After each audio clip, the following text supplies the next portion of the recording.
So now we want to be able to animate this so that we go from a round shape to a square shape, right? And the way to do that is with what's called a morph. So to create a morph, first we need a morph map. So we will select our sphere item, go down to the Lists tab underneath it, again, in the model viewport. That's really important. And then under Morph Maps, I'm going to click Create New Map. And we'll call this Squared, just like so. Note that this is a relative morph map, okay? Click OK. And while this is selected, essentially what I can do is make a change. So let's grab something like this, and I'll hit my automatic action center, drag this out. And if I control click on that squared morph map to deselect it, it goes back to normal. But if I select it again, it goes back out. And it's moving those vertices relative to their normal location, to their typical location, I should say. So let me go back here to reset that morph map. So our morph map is selected.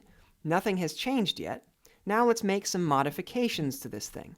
So I'm going to select, let's grab my edge selection mode. I'm going to select a few of these edges, in fact, right up to the middle here. Hit R for scale. I'm going to set my action center to element. That allows me to click an arbitrary piece of geometry to snap that action center to.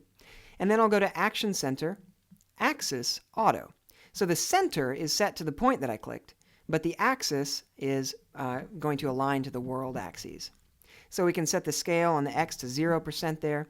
We'll do the exact same thing on this edge. Select one edge, select the next one, up arrow a few times, come down here.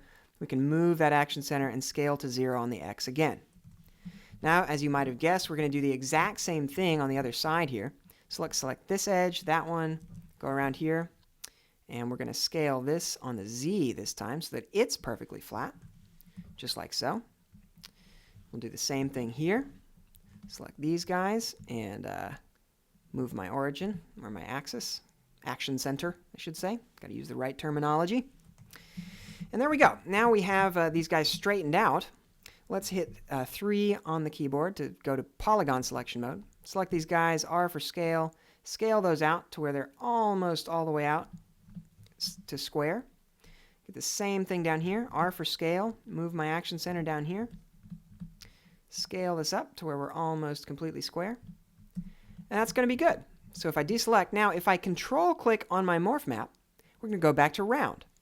Or if I select it again, we go back to square. And we're going to be able to morph between those. So we'll have states in between, fading in between.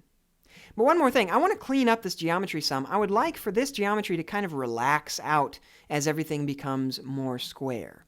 So let's do that. Let's select this outer stuff. I'm going to hit select a couple of those polys, then hit the up arrow to expand that selection all the way around, and then hit the J key on the keyboard. J is for lock, and that locks down those polys so they can't accidentally move. And in fact, I'm going to grab this whole edge loop here and lock that as well with the J key, so I can't accidentally select that guy.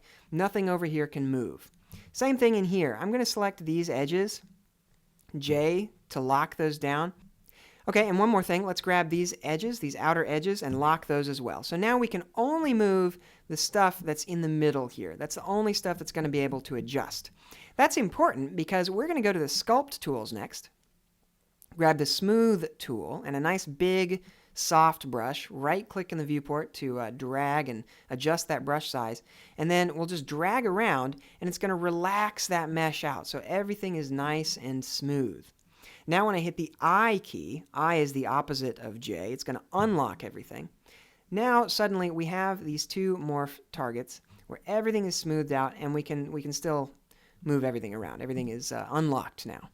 Okay, so we're getting super close. Now let's go ahead and finish up this shape.